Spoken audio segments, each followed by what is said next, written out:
So first of all, Your Excellency, let me also take this opportunity to acknowledge the senior government officials that have accompanied you to this important forum. And may I just ask that you be upstanding. I can see my friend Mwalimu Indimuli. Chief, can we just wave to the teachers? Walimu, let's wave back to these senior government officials. Asanteni sana, you may take your seats. Your Excellency, today I'm a very proud individual that in a long time we get an opportunity to have an engagement and conversation with the teachers of this great nation. And just like everybody has said, the teachers do a lot of hard work. They do a good job, because without the teachers, we probably would not have the country in the way it is. And each of us has passed through the hands of the teachers that I see here, and many other teachers across the country. And for that, I must commend you for the wisdom and the decision that you took to come and engage the teachers. And also the courtesy you extended to me to accompany you to have a conversation with these teachers. So first of all, allow me to speak to matters that are related to the issues under my docket, which is internal security and national administration. Some of the speakers here spoke to a number of issues. One of them is a challenge of insecurity, not just in Malava, but in the broader county of Kakamega, and by extension, I would say Western region. If you may remember, is that since President Ruto came into office, as a country, we have fairly had a very secure nation. And this is largely courtesy of his initiatives to try and address the gap that was there in the security sector. And we continue to institute and undertake a number of security reforms. There is a challenge within the police service in terms of movement and mobility. I know even in this particular sub-county, we only have one vehicle that is being shared across by our officers.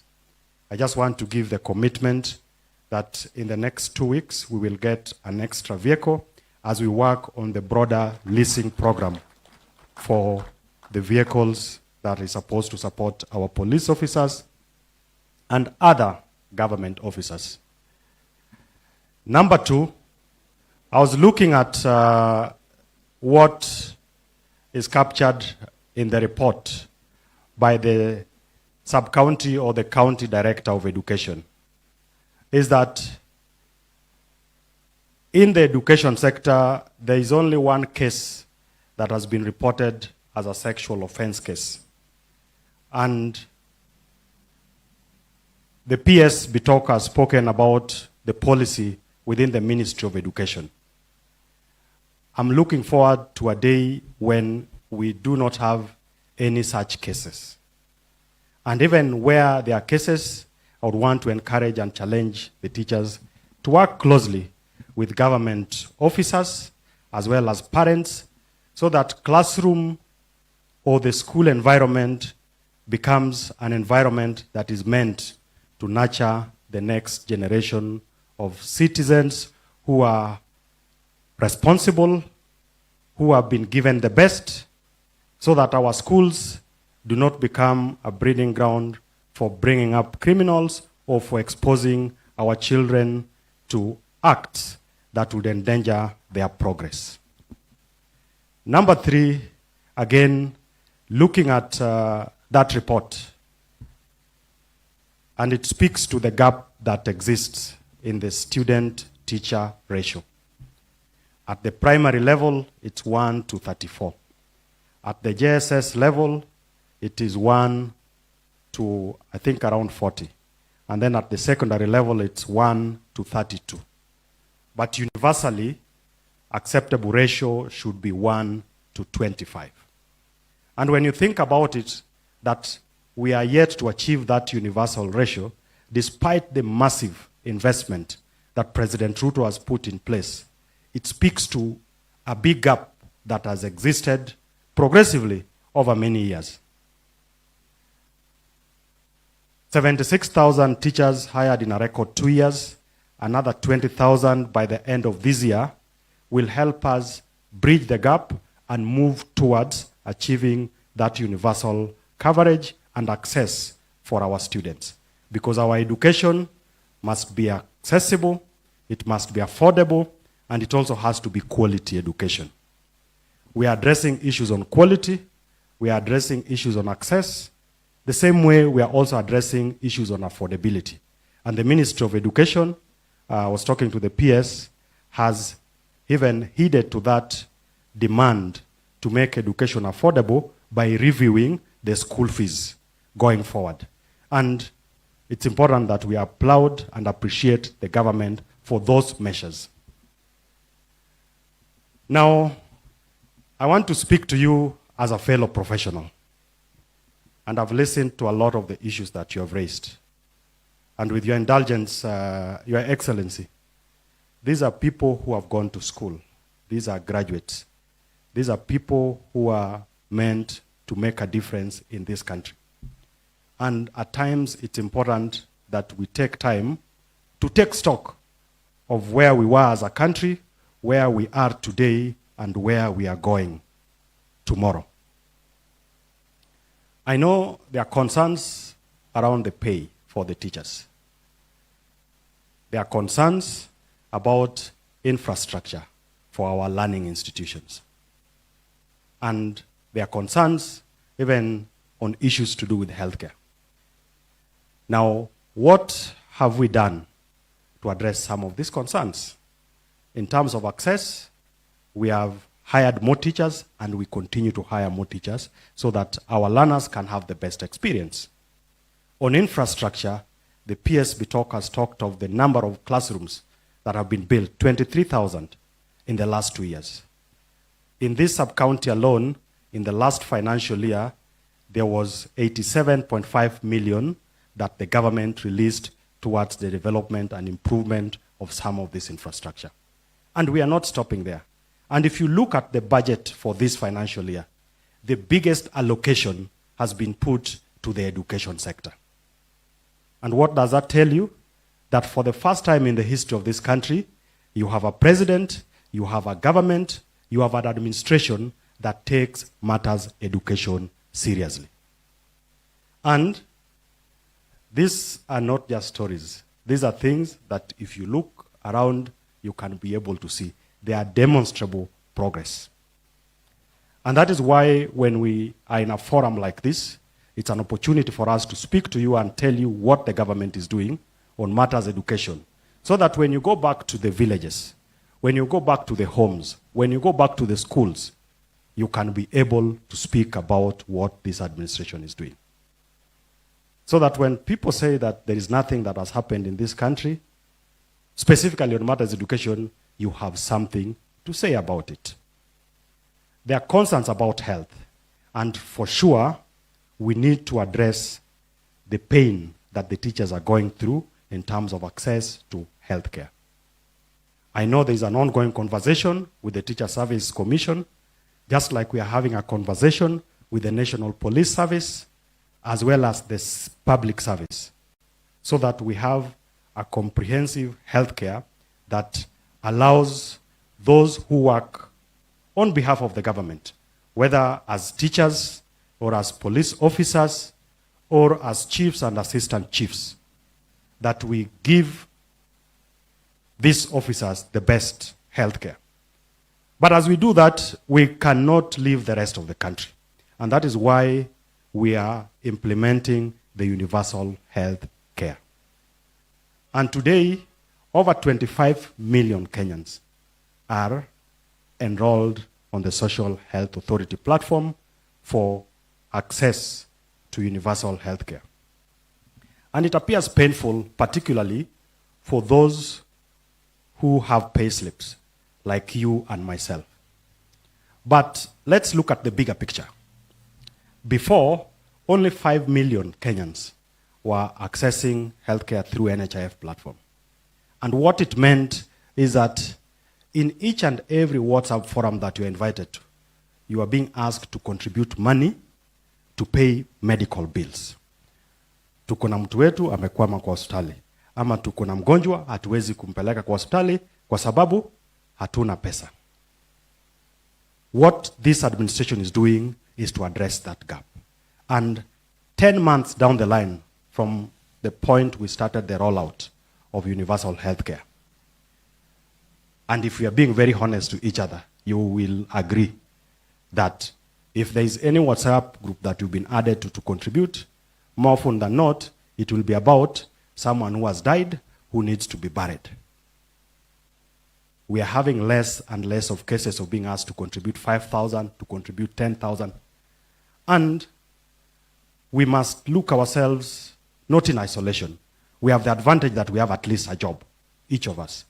There are many Kenyans who don't have a job, and we must carry them along. Now, what is the government also doing to address the gap of those who don't have jobs? For the first time, this administration has a very deliberate program on job creation. There's a conversation about the housing levy, which is meant to help us build affordable and social houses. And I would want you to look at this not just as houses for people to live in. And for someone who probably is teaching or is living in Kabras, you may not have the challenge of housing. But you have 6 to 7 million Kenyans who live in informal settlements, who don't have a toilet, who don't have water, who don't have electricity. And the number is growing. So, just give me a minute to explain myself. What this is going to do is that it is not just going to give dignity to those who need decent housing, but we are also going to create jobs with this program. How are we creating jobs? Today, as a teacher in Malava, uko na kijana anafanya engineering kwa university. Uko na kijana who is an architect. Uko na kijana ama msichana who is an interior designer. And for every one house that we build, we are creating 3 to 5 jobs. We'll get opportunity for those who are plumbers, for electricians, for masons, for interior designers, even for accountants. In that entire ecosystem, there are doors to be made, there are windows to be made. Those become completely new ecosystem for creating more jobs. And what do we achieve with this? We will increase the number of those who are payslip carriers, initially from 3 million to 6 million, so that the pressure on a few people, a few of us in this tent, carrying the load of so many people will go down. As it is today, 3 to 4 million Kenyans are carrying the weight of over 55 million Kenyans. President Ruto is opening up the country and creating an opportunity for many more people to have an opportunity to have earnings so that we share in the load of building this country. Number 4.